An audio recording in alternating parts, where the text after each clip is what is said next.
இன்ஃபினிக்ஸ்லேருந்து smart 5ஏ அப்படிங்கிற ஒரு budget centric ஒரு என்ட்ரி லெவல் ஸ்மார்ட் ஃபோனை இந்தியாவில் லான்ச் பண்ணியிருக்காங்க. இந்த இன்ஃபினிக்ஸோட ஸ்மார்ட் 5ஏல என்னெல்லாம் வருது அப்படிங்கிறத இந்த வீடியோவில் பார்க்க போகிறோம். ஸோ இந்த வீடியோவில் இந்த ஃபோனை பற்றின அன்பாக்சிங் மற்றும் முழு விமர்சனத்தை பார்க்கலாம். மேலும் இது கூட ஜியோ எக்ஸ்க்ளூசிவ் ஒரு ஆஃபரும் கொடுக்குறாங்க. ஸோ என்ன ஆஃபர் அப்படிங்கிறதையும் இந்த வீடியோவில் சொல்கிறேன். ஸோ அதுக்கு முன்னாடி வீடியோக்கு ஒரே ஒரு லைக் கொடுத்துருங்க. இப்போ ஸ்ட்ரைட்டாக இந்த ஃபோனை அன்பாக்ஸ் பண்ணி இதை பற்றின முழு விமர்சனத்தை டேரெக்டாக பார்த்துடலாம். முதல்ல ஃபோனில் ஃப்ரண்ட் சைடில் பார்த்துட்டிங்கன்னா நமக்கு பாட்டம் சைடில் டிடிஎஸ் இருக்குன்னு சொல்லியிருக்காங்க. 5000 mAh battery plus 2GB RAM 32GB variant இருக்குது அப்படிங்கிறத மென்ஷன் பண்ணியிருக்காங்க. பேக் சைட்லையும் சில வகையான கீ ஸ்பெசிஃபிகேஷன்ஸ் என்னெல்லாம் இருக்குது அப்படிங்கிறத மென்ஷன் பண்ணியிருக்காங்க. இப்போ ஸ்ட்ரைட்டாக ஃபோனை அன்பாக்ஸ் பண்ணி என்னெல்லாம் கண்டென்ட்ஸ் இதோட வருது அப்படிங்கிறத பார்க்கலாம். ஸோ பாக்ஸ் ஓப்பன் பண்ண உடனே முதல்ல இன்ஃபினிக்ஸோட ஸ்மார்ட் 5ஏ ஸ்மார்ட் ஃபோன் வருது. இப்போ இதை சைடில் வச்சுட்டு நமக்கு மேலும் என்னெல்லாம் விஷயங்கள் இந்த பாக்ஸோட கிடைக்குது அப்படிங்கிறத பார்க்கலாம். ஸோ மேலும் பார்க்கும்போது நமக்கு ஸ்டாண்டர்டான ஒரு 10 வாட் சார்ஜர் கொடுக்குறாங்க. மேலும் சார்ஜ் பண்ணுறதுக்கு மைக்ரோ யூஎஸ்பி கேபிள் கொடுக்குறாங்க. யூஎஸ்பி டைப் சி கிடையாது, நார்மலாக மைக்ரோ யூஎஸ்பி தான். இது போக நமக்கு எக்ஸ் கிளப் அப்படிங்கிற இன்ஃபினிக்ஸோட ஒரு சப்ஸ்கிரிப்ஷன் பேக் ஒன்று கொடுக்குறாங்க. ஸோ இது வழக்கமான ஆப் தான், ஆனால் இந்த இடம் ஒரு அமெரிக்கன் டாலர் மாதிரியே டிசைன் பண்ணி கொடுத்துருக்காங்க. ஸோ இது இருக்குது அப்படிங்கிறது தெரில. மற்றபடி ரெகுலரான பேப்பர் ஒர்க்ஸ் இருக்குது. இது போக பேக் சைடில் பிளாஸ்டிக் கேஸ் கொடுக்குறாங்க. அது மட்டும் இல்லாமல் நமக்கு ஒரு ஸ்க்ரீன் ப்ரொடெக்டர் கொடுக்குறாங்க. இந்த ஸ்க்ரீன் ப்ரொடெக்டர் நார்மலாக ஸ்க்ரீன் ப்ரொடெக்டர் தான், டெம்பர் கிளாஸ் கிடையாது. சிம் எஜெக்டர் டூலும் தராங்க. இப்போ ஸ்ட்ரைட்டாக ஃபோனை பற்றி பார்க்கலாம். ஃபோனில் பேக் சைட்லேயும் ஃப்ரண்ட் சைட்லேயும் உள்ள இந்த ப்ரொடெக்டிவ் கவர்ஸை ரிமூவ் பண்ணிடலாம். பேக் சைடில் உள்ள பில்டு அப்படின்னு பார்க்கும்போது நமக்கு பேக் சைடில் ஒரு பிளாஸ்டிக் பேக் தான் கொடுக்குறாங்க. பார்க்குறதுக்கு கிளாஸியான ஃபினிஷ் மாதிரி இருந்தாலும் இது பிளாஸ்டிக் தான். அது மட்டும் இல்லாமல் நமக்கு ஒரு டிஃப்ரெண்ட்டான ஏ ஷேப்பில் ஒரு பேட்டர்ன் உருவாகுது சன்லைட் படும்போது. ஸோ அது மட்டும் இல்லாமல் பார்க்குறதுக்கு இது சீப்பான ஃபோன் அப்படின்னு சொல்ல மாட்டாங்க. பார்க்குறதுக்கு கண்டிப்பாக லுக்ஸ் ஓரளவு நல்லா தான் இருக்குன்னு சொல்லணும். ஸோ பிளாஸ்டிக் பில்டாக இருந்தாலும் இந்த ப்ரைஸ்க்கு இது ஓகே தான். மற்றபடி பேக் சைடில் ரொம்ப ஸ்லிப்பரியாக இருக்குது. கண்டிப்பாக கேஸ் போட்டு யூஸ் பண்ணுறது நல்லது. காரணம் கையை விட்டு அப்பப்போ வழுக்குது. அதனால் கேஸ் போட்டு யூஸ் பண்ணும்போது ஃபோன் வழுக்கிறதுலேருந்து கொஞ்சம் தப்பிக்கலாம். இப்போ ஃபோனோட பிளேஸ்மெண்ட்ஸ் பற்றி பார்க்கலாம். லெஃப்ட் சைடில் நமக்கு சிம் ட்ரே இருக்குது. இந்த சிம் ட்ரேயில் 2 சிம் கார்டும் ஒரு மைக்ரோ எஸ்டி கார்டும் ஃபோனில் அட் அ டைமில் யூஸ் பண்ண முடியும். அதே ஃபோனோட லெஃப்ட் சைடு அப்படின்னு பார்க்கும்போது நமக்கு பவர் பட்டன் மற்றும் வால்யூம் கீஸ் இருக்குது. பாட்டம் சைடு அப்படின்னு பார்க்கும்போது நமக்கு microphone, 3.5 audio jack, USB port, அது மட்டும் இல்லாமல் ஸ்பீக்கர் கில்ஸ் மாதிரியான விஷயங்கள் ஃபோனோட பாட்டமில் இருக்குது. ஃபோனோட பேக் சைடில் நமக்கு டாப்பில் கேமரா மாடல் இருக்குது. அது போக சென்டரில் ஃபிங்கர் பிரிண்ட் ஸ்கேனர், அது மட்டும் இல்லாமல் பாட்டம் சைடில் நமக்கு அது கீழே இன்ஃபினிக்ஸ் பிராண்டிங் இருக்குது. கிளாஸில் கீழே ஸ்மார்ட் அப்படிங்கிற பிராண்டிங் கொடுக்குறாங்க.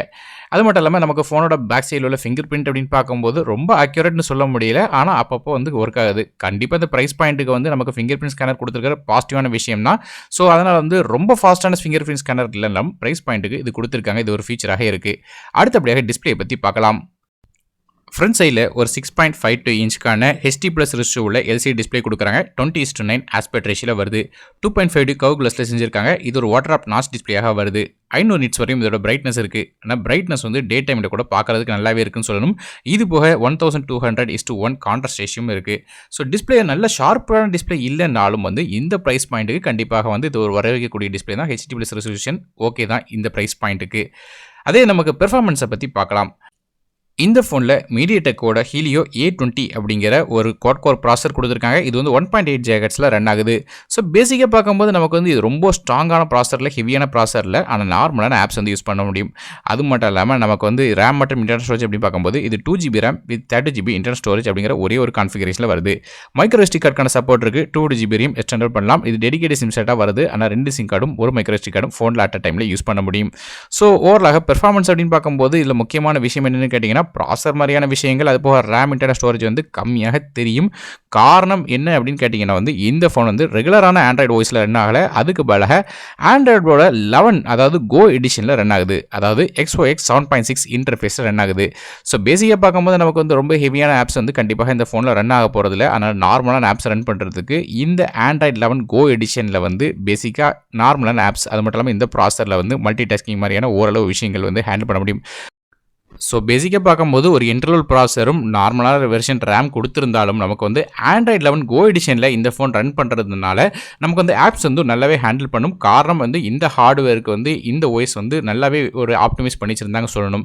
குறிப்பாக ப்ளோட்வேர்ஸ் அந்தளவுக்கு இல்லை. அது மட்டும் இல்லாமல் முக்கியமான விஷயம் என்ன அப்படின்னு கேட்டிங்கன்னா நமக்கு ரெஸ்பான்சிவ்னஸ் அப்படின்னு பார்க்கும்போது இது நல்லாவே இருந்துச்சு. காரணம் UI கொடுறது ரொம்ப லைட்டாக வச்சுருந்தாங்க. குறிப்பாக தேவையில்லாத எல்லா விதமான ஆப்ஸையும் தூக்கியிருந்தாங்க.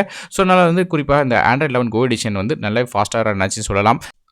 ஆனா, என்ன முக்கியமான விஷயம் கேட்டீங்கன்னா, நீங்க வந்து ஹெவியான ஆப்ஸ் அல்லது வந்து ரொம்ப ஹெவியான கேம்ஸ்லாம் யூஸ் பண்ணணும்னு நெனச்சீங்கன்னா, இந்த ஃபோன் உங்களுக்கு செட் ஆகாது. காரணம் இது வந்து கோ எடிஷன் பேஸ் பண்ண லைட் வெயிட் ஆப்ஸ்க்காக வந்து பில்ட் பண்ணியிருக்காங்க. அடுத்தபடியாக கேமராஸ் பத்தி பார்க்கலாம். பேக் சைட்ல நமக்கு வந்து ஒரு 2 கேமரா இருக்குது. பிரைமரி கேமரா ஒரு 8 மெகாபிக்சலுக்கான ரியர் ஃபேசிங் கேமரா f2.0 ஆப்பர்ச்சர்ல வருது. இதில வந்து எல்இடி ஃபிளாஷ் போட்டிருக்கு. அதாவது டூயல் எல்இடி ஃபிளாஷும் குடுக்குறாங்க. அது வந்து கேமரா ஷாட்ஸ் அப்படின்னு பார்க்கும்போது, டே டைம்ல எடுத்த ஷாட்ஸ்லாம் வந்து ஓரளவு டீசென்ட்டாக வந்துச்சுன்னு சொல்லலாம். இந்த 8 மெகாபிக்சல் கேமரா இருந்தா கூட ஓரளவு நல்லா இருந்துச்சு. டைனமிக் ரேஞ்ச் வந்து நல்லா இல்ல. மத்தபடி வந்து கலர் ரீப்ரொடக்ஷன் ஓரளவு நல்லா இருந்ததுன்னு சொல்லலாம். ஸோ நான் எல்லாமே வந்து ஈவினிங் டைம் தான் எடுத்தேன். ஸோ அப்படி இருந்தாலும் வந்து இந்த குவாலிட்டி வந்து ஓரளவு டீட்டெயில்டா வந்துச்சு. மத்தபடி ஃபோக்கஸ் அப்படின்னு பார்க்கும்போது ரொம்ப அவுட்ஸ்டாண்டிங் சொல்ல முடியாது. கொஞ்சம் மேனுவல் ஃபோக்கஸ் பண்ண வேண்டியிருக்கு.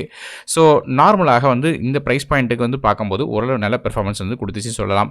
அதே ஃப்ரண்ட் சைட் செல்ஃபி கேமரா அப்படின்னு பார்க்கும்போது நமக்கு வந்து ஒரு 8 மெகாபிக்சலுக்கான ஃப்ரண்ட் ஃபேசிங் கேமரா குடுக்குறாங்க. f2.0 ஆப்பர்ச்சர்ல வருது. இந்த கேமரால எடுத்த ஷாட்ஸும் வந்து ஓரளவு டீசென்ட்டா இருந்துச்சு சொல்லலாம். குறிப்பா வந்து இந்த பிரைஸ் பாயிண்ட்டுக்கு இந்த ஃபோன்ல வந்து ஓரளவு நல்ல ஷாட்ஸாக வந்துச்சுன்னு சொல்லலாம். ஸோ நான் ஒரு பிளர்ரா இருக்கும்னு நெனச்சேன். ஆனா வந்து எதிர்பார்த்தத விட நல்லாவே இருந்துச்சு சொல்லலாம். எட்ஜ் டிடெக்ஷனும் ஓரளவு நல்லா இருந்துச்சு. குறிப்பா இந்த பிரைஸ் பாயிண்ட் அப்படின்னு பார்க்கும்போது, இந்த பிரைஸ் பாயிண்ட்டுக்கு ஒரு நல்ல கேமரா குடுத்துருக்காங்க.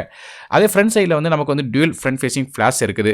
ஸோ நான் ஏற்கனவே சொன்ன மாரி இந்த கேமரா வந்து பிரைஸ் பாயிண்ட்டுக்கு தான் நான் கம்பேர் பண்ணியிருக்கேனே தவிர, ஓவராலாக மத்த ஃபோன கூட கம்பேர் பண்ணி பார்த்தீங்கன்னா வந்து கம்மி தான். ஆனா இந்த பிரைஸ் பாயிண்ட்டுக்கு கண்டிப்பாக இது ஒரு நல்ல கேமரான்னு சொல்லலாம். பேட்டரி பத்தி பேசும்போது இதில ஒரு பெரிய 5000 mAh battery குடுத்திருந்தாங்க. So Android Go edition run பண்றதுனால பேட்டரி வந்து அசால்ட்டாக 1 1/2 நாள் மேல தாண்டிச்சுன்னு சொல்லலாம். ஆனா சார்ஜ் பண்றதுக்கு நமக்கு வந்து நார்மலா 10 வாட் சார்ஜ் தான் குடுக்குறாங்க. மைக்ரோ யூஎஸ்பி போர்ட் தான். அதனால ரொம்ப ஸ்லோவா தான் சார்ஜ் ஆகும். மத்தபடி பேட்டரி லைஃப் நல்லா இருக்கு. இது போக டியூல் 4 ஜிபி வோல்டி மாரி சப்போர்ட்ஸ்லாம் இருக்கு.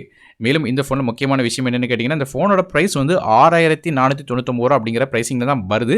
ஆனா இன்னுமே ஆஃபர்ஸ் வந்து அவைல் பண்ணலாம். காரணம் எப்படின்னு கேட்டீங்கன்னா, இதில வந்து ஜியோ எக்ஸ்க்ளூசிவ் ஒரு ஆஃபர் குடுக்குறாங்க. இந்த ஆஃபர் மூலமாக ஜியோ சிம் உங்க ஃபோன்ல போட்டுட்டு மை ஜியோ ஆப் ஓப்பன் பண்ணிட்டு, அதில வந்து ஜியோ எக்ஸ்க்ளூசிவ் அப்படிங்கிற ஒரு பட்டன தட்டிட்டு, ஆஃபர் வந்து நீங்க லாக் பண்ணிட்டீங்கன்னா, குறிப்பா வந்து உங்களுக்கு யுபிஐ ஹேண்டில் வந்து குடுக்கும். ஸோ உங்க யுபிஐ ஐடி குடுத்துட்டீங்கன்னா, உங்களுக்கு வந்து ரூ. 550 வந்து அவங்க கிரெடிட் பண்ணி விடுவாங்க. ஆனா முக்கியமான விஷயம், ஜியோவோட இந்த சிம் வந்து கண்டிப்பாக சிம்மாக யூஸ் பண்ணியிருக்கணும். அது மட்டும் இல்லாம நீங்க டேட்டா மாரியான விஷயங்கள் எல்லாத்துக்கும் அந்த சிம் மட்டும் தான் பயன்படுத்தணும். 2ஆம் சிம் யூஸ் பண்ணலாம். ஆனா டேட்டா மாரியான விஷயங்களுக்கு பயன்படுத்த முடியாது. ஸோ அப்படி இருக்கிற பட்சத்தில உங்களுக்கு ரூ. 550 பெனிஃபிட் குடுக்குறாங்க. இது போக எக்ஸ்ட்ராவாக ரூ. 1199 அடிஷனல் பெனிஃபிட்ஸும் இருக்கு. ஒருவேளை நீங்க ஜியோ சிம் வேண்டாம், இந்த சிம் வந்து எங்களுக்கு ஆஃபர் வேண்டாம்னு நெனச்சீங்கன்னா, ஃபியூச்சர்ல அன்லாக்கும் பண்ணலாம். திருப்பி வந்து அவங்களுக்கு வந்து ஒரு ரிட்டர்னபிள் அமௌண்ட் மாரி நீங்க கொஞ்சம் கட்ட வேண்டியிருக்கும். மத்தபடி இந்த ஆஃபர்ஸ் அவைல் பண்றதுனால உங்களுக்கு அடிஷனலாக ரூ. 550 ஈஸியா கிடைக்கும். ஸோ ஓவரால் பிரைசிங் பார்த்தீங்கன்னா கூட உங்களுக்கு வந்து பிரைசிங் பார்க்கும்போது ரூ. 6000 கூட வரல இந்த ஃபோன்ல. ஸோ அந்த அளவுக்கு ஒரு ஆஃபர்ஸ் குடுத்துருக்காங்க. அது மட்டும் இல்லாம ஸ்பெசிஃபிகேஷன்ஸ் ஓரளவு டீசென்ட்டான ஸ்பெசிஃபிகேஷன் குடுத்துருக்காங்க. குறிப்பா ஆன்லைன் கிளாஸ் மாரியான விஷயங்களுக்கு இது ஓகேயாக இருக்கலாம் லைட் வெயிட் ஆப்ஸ்க்கு. ஸோ ஓவரலாக இந்த இன்ஃபினிக்ஸோட ஸ்மார்ட் ஃபைவ் யாருக்கு அப்படின்னு கேட்டிங்கன்னா, லைட் வெயிட்டான ஆப்ஸ் தான் யூஸ் பண்ண போறேன். வாட்ஸ்அப் மாரியான 1, 2 ஆப்ஸோ இல்ல ஆன்லைன் கிளாஸ் தான் யூஸ் பண்ண போறேன் அப்படின்னு நினைக்கிறவங்களுக்கு இது கண்டிப்பாக செட் ஆகும். மத்தபடி ஹெவியான ஆப்ஸ் வந்து யூஸ் பண்ணணும்னு நினைச்சீங்கன்னா கண்டிப்பா செட் ஆகாது. குறிப்பா பட்ஜெட் டைட்டா இருக்கு. உனக்கு ஒரு நார்மலான ஃபோன் வந்து ஒரு ஆன்லைன் கிளாஸுக்கோ இல்ல ஒரு கான்ஃபரன்ஸ்க்கோ வேணும்னு நினைச்சீங்கன்னா இந்த ஃபோன் வாங்கலாம். ஸோ நீங்க இந்த ஃபோனை பத்தி என்ன நினைக்கிறீங்க அப்படிங்கிறத கீழ கமெண்ட் செக்ஷன்ல மென்ஷன் பண்ணுங்க. வீடியோ பிடிச்சா ஒரே ஒரு லைக் மட்டும் குடுத்துருங்க. நான் அருண் டெக் தமிழுக்காக. மற்றபடி நன்றி. வணக்கம்.